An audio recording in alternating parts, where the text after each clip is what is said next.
Pemuda adalah tonggak estafet kepemimpinan bangsa. Masa depan bangsa Indonesia berada di tangan pemuda. Lantas, apa yang seharusnya kita lakukan sebagai pemuda untuk meneruskan estafet kepemimpinan bangsa ini? Nah, kebetulan aku kedatangan narasumber yang keren pisan gitu ya. Bukan hanya dari jiwa kepemimpinannya, tapi juga dari jiwa kepemudaannya. Dan pastinya dia adalah seorang pemuda dan katanya mau sharing-sharing nih tentang kepemudaan kepada teman-teman semuanya. Dan pastinya mungkin ini sebagai ajang muhasabah diri juga ya untuk memikirkan gitu ya.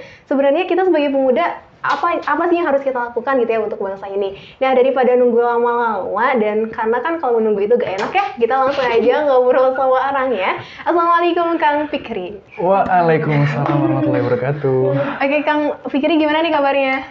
Alhamdulillah sehat, bahagia, keberlimpahan. Pokoknya alhamdulillah deh. Gitu.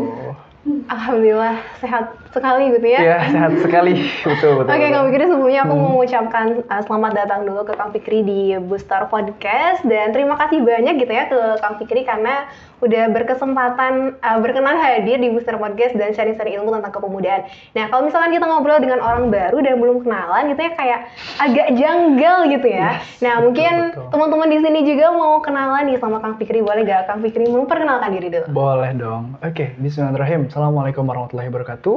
Selamat siang mungkin, pagi atau mungkin juga malam. Perkenalkan nama saya Muhammad Fikri. Cuman mungkin orang-orang kebanyakan tahunya itu Fikri Al-Fatih gitu.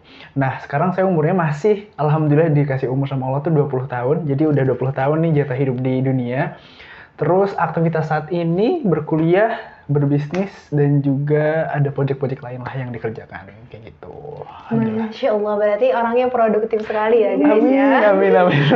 Oke Kang, tadi aku sempat opening di depan bahwa masa depan bangsa Indonesia itu terletak di tangan pemuda. Sepakat. Nah Kang, kalau berbicara tentang pemuda, apa sih sebenarnya peran pemuda untuk Indonesia sendiri dan terutama untuk peradaban Islam gitu Kang?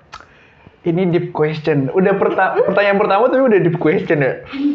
Peran, kalau ngomongin peran itu pastinya penting banget karena saya kemarin-kemarin juga ngisi acara dan saya Januari kemarin tuh dapat data statistik gitu ya bahwa ternyata Indonesia hari ini itu didominasi oleh generasi Z dan juga generasi milenial. Itu siapa generasi Z dan milenial? Ya kita-kita gitu. Iya. Teteh saya dan juga mungkin rekan-rekan yang sedang nonton ini. Artinya Indonesia juga punya potensi yang sama akan menjadi besar nantinya. Apalagi kalau misalnya, apalagi Indonesia itu kan mostly atau populasinya tuh banyaknya Islam kan, Muslim. Jadi akan jauh lebih besar apabila kitanya juga tahu gitu diri kita tuh sebenarnya seperti apa. Habis itu nanti tahu dari kekurangan kelebihan, lalu nanti hal apa sih yang bisa kita ambil peran di sana gitu. Makanya saya juga nih, ini cocok banget nih. Pertanyaan pertama tuh saya juga punya social campaign namanya itu ambil peranmu. Nah, itu kan cocok banget ya. Nah, saya tuh gimana caranya nih dari ambil peranmu ini bisa bantu anak-anak muda supaya juga dia punya perannya sendiri gitu. Nggak semuanya harus jadi pendakwah, nggak semuanya harus jadi pebisnis, nggak semuanya harus jadi guru, nggak semuanya harus jadi apapun itu, karena kan setiap orang punya potensi masing-masing. Nah dari potensi itu perannya bisa kita ambil dari mana, passionnya kayak gitu. Apalagi buat Indonesia kan jauh lebih besar ya, apalagi kalau ngomongin peradaban Islam kayak gitu. Jadi penting banget gitu. Wow, berarti pemuda ini sangat berperan penting dalam kemajuan Indonesia dan peradaban Islam itu Yes, sendiri. betul. Nah Kang, setiap hidup ya, setiap hidup pasti punya visi misi. Nah menurut Akang sendiri, visi misi seorang pemuda itu apa sih Kang? Lagi-lagi deep. Kalau ngomongin visi misi, saya sebelum lebih jauh ya, intinya gimana caranya kita juga harus kenal dulu nih sama diri kita sendiri. Kekurangan, kelebihan, jadi supaya nanti yang kelebihan kita bukan untuk sombong, tapi gimana caranya kita bisa mengoptimalkan passion, apa yang ada dalam diri kita gitu. Lalu selanjutnya kekurangan, bukan berarti kita punya kekurangan dalam artian kita lemah dan sebagainya, tapi gimana caranya juga kita mengoptimalkan si kelemahan ini ya kita nggak perlu tunjukkan gitu, tapi karena kita juga punya kelebihan. Nah dari dua hal itu, mulai dari kenal diri sendiri, habis itu kita harus juga mencintai diri sendiri dulu, karena kan kita juga udah Allah ciptain nih sebaik-baiknya bentuk, benar-benar udah sempurna banget nih, tinggal kitanya mau menerima diri kita seperti apa. Dengan apa? Dengan cara bersyukur. Nah dari sana nanti kan kita hidup itu kan proses ya. Nggak mungkin tuh kita semuanya di sini yang juga mungkin teman-teman yang sedang menonton itu langsung punya visi misinya sendiri. Tapi yang namanya hidup kan proses. Pasti nanti ketemu informasi ini. Oh, kayaknya berarti ini nih misi yang bakal kita pegang. Terus visi ini yang bakal kita pegang dan sebagainya. Lagi-lagi ini nyambung juga ke pertanyaan pertama bahwa gimana caranya pemuda ini, apalagi kita punya peran untuk Indonesia dan juga peradaban Islam itu, ya nyambung, ujung-ujungnya juga nanti bantu Indonesia dan juga ujung-ujungnya juga akhirat, kayak gitu. Berarti sebelum ke visi misi kita harus mengenal diri kita Iya, sendiri. bener-bener, itu banget. Oke Kang, dalam proses masa muda ini kadang ya para pemuda ini dihinggapi oleh penyakit-penyakit gitu, tapi bukan penyakit dalam gitu kayak atau apa, tapi dihinggapi dengan penyakit misalnya malas, suka rebahan, nggak produktif ya gitu. Nah, menurut Akang sendiri apa sih penyakit-penyakit yang sering dialami oleh para pemuda? Mostly, dan termasuk saya juga mungkin ya, pasti yang namanya malas dan juga sering menunda-nunda. Tapi saya pernah dapat insight dari mentor saya bahwa sebenarnya orang tuh nggak ada yang malas loh. Cuman karena mereka tidak tahu tujuan yang jelas dan alasan yang kuat kenapa harus ngelakuin itu, makanya dia nggak tahu ngapain gitu. Kayak mager dan sebagainya gitu. Tapi kan kalau bisa kita nih punya crystal clear atau dalam artian tujuan yang jelas tuh pasti nggak mungkin dong kita leha-leha dan sebagainya. Contoh misalnya kita kuliah nih sekarang. Crystal clear-nya adalah kita pengen ngebagiin orang tua dengan cara kita beres skripsi dan juga wisuda kan. Nah kalau misalnya hari ini kayak kita leha-leha nggak belajar tentang metodologi penelitian atau apapun itu bahasanya, ya artinya dia memang udah nggak punya motivasi gitu. Makanya kita harus tahu dulu nih tujuan kita nanti akhirnya di mana. Apalagi kita seorang muslim, ujung-ujungnya juga pasti kan surga atau neraka gitu. Jadi bukan hanya tentang dunia tapi juga udah langsung ke sana gitu, urusan ukhrawi kayak gitu. Terus dari malas dan juga nunda-nunda itu biasanya karena yang tadi yang tujuan yang jelas dan alasan yang kuat. Makanya lagi-lagi kalau misalnya teman-teman juga tahu bukunya tuh Start with Why kalau nggak salah ya, saya lupa judulnya. Nah di sana tuh kalau misalnya kita ibaratin ini inti bumi. Nah di dalam itu ada inti bumi. Nah di inti buminya itu disebut dengan why. Kenapa? Mengapa? Jadi jangan dulu jawab pertanyaan apa dan juga bagaimana, tapi why dulu. Kenapa sih harus ngelakuin itu? Mengapa gitu? Apa alasannya? Apa tujuannya dan sebagainya? Dari why itu nanti baru kita bisa jawab how-nya gimana, what-nya gimana. Makanya awalnya itu adalah why gitu. Makanya banyak orang bilang kan, what is your big why? What is your reason gitu kan untuk kita mau melakukan sesuatu kayak gitu. Oh berarti penyakit yang sering menghinggapi kaum muda itu adalah rebahan dan sering menunda-nunda. Dan berarti obatnya itu kita harus punya tujuan yang jelas. Yap, betul. Oke Kang. Nah tadi kan Akang sudah berbicara bahwa pemuda ini sangat berperan penting dalam kemajuan Indonesia. Nah terkadang para pemuda itu, misalkan saya sendiri gak menyadari peran saya dan kesempatan besar yang saya miliki. Nah bagaimana sih Kang caranya supaya para pemuda mereka sadar dengan peran mereka dan kesempatan besar yang mereka miliki? Oke, good question juga. Setelah kita mengenal diri sendiri, alangkah baiknya kita harus cari mentor atau tutor atau apapun itu yang mungkin orang-orangnya bilang tuh orang yang udah lebih duluan dibandingkan kita gitu. Makanya Anda bilang kan pengalaman adalah guru terbaik kayak gitu. Nah, orang-orang yang udah lebih dulu dibandingkan kita, dan bukan berarti dia harus lebih tua dibandingkan kita. Kan ada juga kan orang yang lebih muda dibandingkan kita tapi pengalamannya banyak, ilmunya banyak dan sebagainya. Makanya kita belajar sama dia gitu.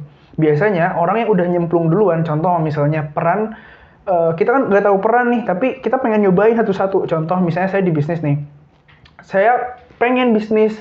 Nah, caranya adalah cari mentor bisnisnya gitu. Apapun gitu ya, bidangnya nggak cuma bisnis. Terus yang kedua, tanyakan gimana caranya gitu.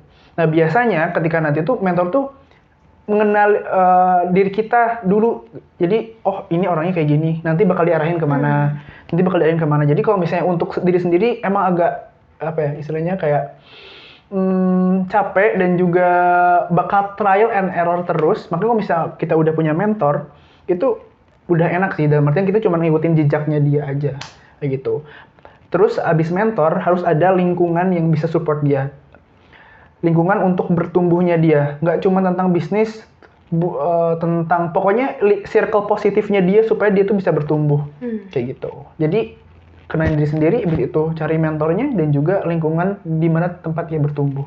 Kayak Berarti gitu. dalam proses bertumbuh itu kita tidak bisa sendirian ya Kang ya? Betul. Jadi kita membutuhkan mentor dan juga lingkungan yang positif gitu ya. Betul. Oke Kang, tadi kita berbicara tentang pemuda. Nah aku pengen tanya Kang, sebenarnya kalau misalkan kita jadi pemuda itu susah apa gampang sih Kang? Atau di masa-masa muda itu susah apa gampang sih Kang? Susah-susah gampang.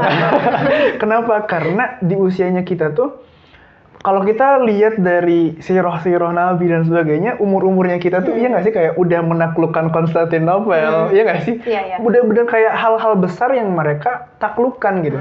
Tapi hari ini kita bisa lihat, gak usah jauh-jauh deh ke diri kita gitu. Tugas aja kalau ada satu kan kita kadang, ya udah nanti dulu, nanti dulu dan sebagainya, iya nggak sih? Ya nggak perlu jauh-jauh lah ke diri kita sendiri dulu gitu. Nah dari sana, saya mikirnya susah gampang, tapi bukan berarti itu jadi alasan dan juga pembenaran bahwa ya kita beda zaman dan sebenarnya nggak kayak gitu. Cuman kan kita gimana caranya harus menduplikasi semangatnya sesosok Muhammad Al-Fatih dulu, Salahuddin Al-Ayyubi dan sebagainya. Itu yang jadi PR besar banget sih buat kita gitu. Apalagi kalau misalnya ditanya kan Muhammad Al-Fatih di umur 21 tahun ya kalau nggak salah naklukin Konstantinopel. Nah, saya kan sekarang 20 nih. Saya sudah menaklukkan apa gitu. Gitu kan jadi pertanyaan balik nih buat kita, apa yang udah kita lakuin? Apa yang udah kita kontribusikan untuk Indonesia, apalagi untuk peradaban Islam itu sendiri gitu. Itu kan wow. Agak gimana itu. Berarti kita sebagai para pemuda, apalagi pemuda Islam harus menduplikasi gitu ya semangatnya para pejuang-pejuang Islam. Betul. Oke, nih Kang, terkadang itu ya ada sebuah peristiwa yang di akhir itu memberikan penyesalan. Nah, ada gak sih, bukan ada gak sih ya, mungkin apa sih penyesalan yang sering dialami kaum muda ketika mereka sudah beranjak tua gitu Kang? Karena saya masih muda, saya juga kurang tahu, cuman lagi-lagi karena saya juga belajar dari mentor saya gitu. Saya punya beberapa mentor, dalam artian juga mereka kan lebih dulu dibandingkan saya, pengalamannya lebih banyak, ilmunya lebih banyak. Mereka sering ngasih nasihat kalau misalnya lagi halakoh atau lagi mentor, lagi apapun itu bahasanya, kayak pokoknya jangan sampai ya di masa tua kita kayak nangis-nangis, kerengek-kerengek karena masa mudanya kita santai-santai. Lebih baik kita ya udah mending keras sekalian gitu dibandingkan keras oleh dunia nantinya, dibandingkan ya udah mending keras sama diri sendiri dulu. Dalam artian kelas dalam diri itu bukan kasar ya, tapi kayak kita belajar yang rajin, kerja atau apapun itu bahasanya, atau organisasi sekalipun atau apapun lah bahasanya, supaya nantinya hidup kita di masa tua tuh kayak ya udah apa istilahnya lembek, dalam artian kita bisa mengontrol hal itu gitu. Nah, kalau bisa soal penyesalan, memang saya belum pernah ngerasain tua ya, jadi nggak tahu tuh gimana. Cuman memang alangkah baiknya kalau memang kita pengen tahu seperti apa, tanya orang yang udah duluan hidup di dunia kayak gitu. Entah itu kakak kita, orang tua kita, kira-kira apa sih penyesalan mereka yang jangan sampai kita juga ulangi gitu. Jadi ya kayak gitu. Berarti kalau misalkan mau tahu harus tanya ke kakek, gitu betul. Ke nenek gitu ya. Betul. Nah, Kang, kemudian ya, para pemuda ini jiwanya kadang suka labil gitu Kang ya. Masa-masa muda tuh masa-masa mencari jati diri gitu. Iya, bener. Nggak konsisten sama apa yang mereka perjuangkan. Betul. Nah, gimana sih Kang caranya supaya para pemuda itu konsisten gitu dengan apa yang mereka perjuangkan? Ini juga penyakit anak muda sih, asli labil banget.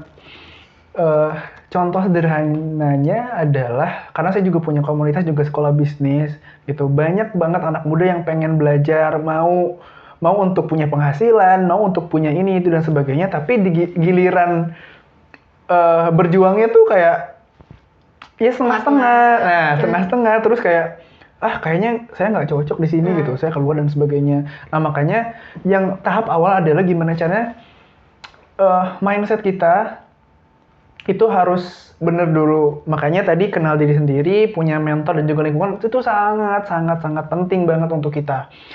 Tentunya jangan yang toksik gitu ya. Tapi bagaimanapun kadang gini, saya nih misalnya lagi ngobrol sama mentor saya. Mentor saya kan energi, frekuensi, vibrasinya jauh lebih tinggi dibandingkan saya. Kadang saya tuh ngerasa bahwa saya nggak kuat nih untuk nyamain. Nah, justru ketidaknyamanan itu yang membuat kita bertumbuh gitu dari sana. Lalu mindset kita, saya pernah dengar bahwa penemuan terbesar abad saat itu katanya adalah kalau kita ingin mengubah hidup kita, dimulai dari mana? Dimulai dari pikiran kita, gitu.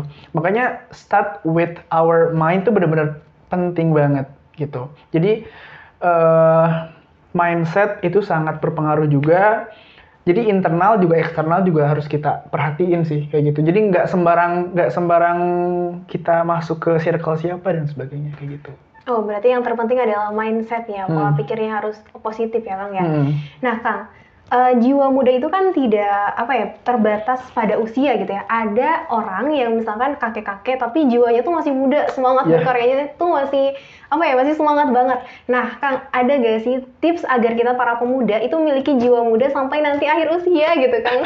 Oke, karena saya juga gak tahu, cuman saya pernah ketemu sama orang yang seperti itu gitu, yang udah umurnya 40, 50 tahun tapi kayak beliau itu bener-bener kayak semangatnya menggebu-gebu, dia pengen bantu banyak orang dan sebagainya. Berarti gimana caranya dia punya yang tadi tujuan yang jelas dan alasan yang kuat, tentunya dibarengin dengan jadi kayak udahlah, umur hanya sekadar angka gitu. Tapi kalau urusan semangat, vibrasi, frekuensi, energi itu anak muda. Jadi kan nggak menutup bahwa saya umurnya 50 nggak cocok nih misalnya untuk apa dan sebagainya kayak gitu. Dan biasanya juga kalau misalnya yang saya lihat gitu dari beliau, orang yang padahal udah tua tapi beliau punya semangat yang besar adalah dia punya sikap untuk mau belajar menurunkan ego kepada siapapun itu. Saya pernah bertemu dengan Ibu Yulianti, beliau adalah umurnya berapa ya? Kurang lebih mungkin 40 tahunan, tapi dia mau belajar sama anak-anak muda gitu. Makanya dia mau menurunkan topinya, mau menurunkan egonya untuk belajar sama anak muda. Gimana sih caranya? Apa sih caranya? Bagaimana dan sebagainya, itu benar-benar kayak beliau mau menurunkan egonya, mau mengosongkan gelas lah istilahnya kayak gitu.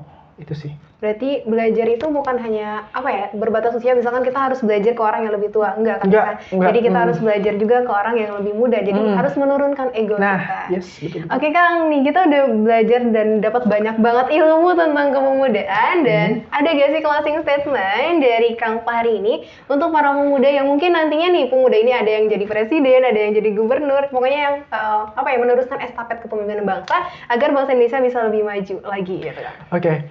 Ini saya dapat juga dari mentor saya. Ada 3 pertanyaan yang harus kita jawab, termasuk untuk Teteh dan juga mungkin tim yang ada di sini dan juga semuanya yang nonton di sini. Yang pertama, siapa kita di masa depan? Itu yang pertama pertanyaannya. Yang kedua, siapa kita sekarang? Dalam artian kita udah kenal belum sama diri kita sendiri gitu. Tadi kalau yang pertama kan siapa kita di masa depan, kita pengen jadi apa, kita kontribusinya apa, kita perannya apa. Kalau yang kedua siapa kita sekarang.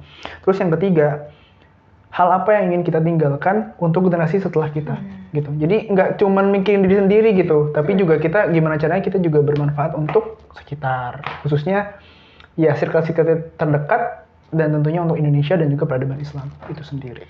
Jadi sebagai pemuda itu kita jangan mikirin diri sendiri, tapi kita juga harus memikirkan bagaimana kebermanfaatan kita di umat gitu ya. Betul. Karena sebaik-baik manusia adalah orang yang bermanfaat bagi lingkungan sekitarnya. Oke Kang Fahri, terima kasih banyak udah datang di Booster Podcast. Banyak banget ilmu tentang kepemudaan. Mudah-mudahan bisa menambah semangat kita gitu ya untuk menjadi pemuda yang paripurna gitu ya. Oke, buat teman-teman yang kepo nih sama Kang Fahri, boleh di follow IG-nya di apa Kang? Oke, di Instagram ya? Iya, IG Instagram. Fikri.afh. Fikri.afh, atau misalkan punya YouTube juga ya Kang? Atau apa? Saya di Instagram, TikTok, Clubhouse juga fikri.afh. Oh, ada TikTok juga guys. Pastinya TikToknya aku belum nyobain sih. Boleh dicek, tapi nggak ada joget-joget ya. Nggak ada joget-joget. Pastinya ada tips-tips yang keren banget dari Kang Fikri, terutama tentang kepemudaan mungkin ya. Oke, terima kasih banyak Kang Fikri udah datang di Booster Podcast. Jazakumullah khairan juga karena sudah mengundang. Masya Allah, banyak banget ilmu yang aku dapatkan, mungkin teman-teman juga dapatkan gitu ya. Oke, buat teman-teman yang suka sama videonya, jangan lupa di like. Buat teman-teman yang mau request kira-kira video narasumber selanjutnya mau siapa, boleh langsung ditulis di kolom komentar. Dan buat teman-teman yang suka juga, jangan lupa di tekan tombol merahnya, jangan lupa diapakan? Subscribe. Jangan lupa di subscribe dan jangan lupa di share ke teman-temannya. Sampai jumpa di video selanjutnya. Dadah.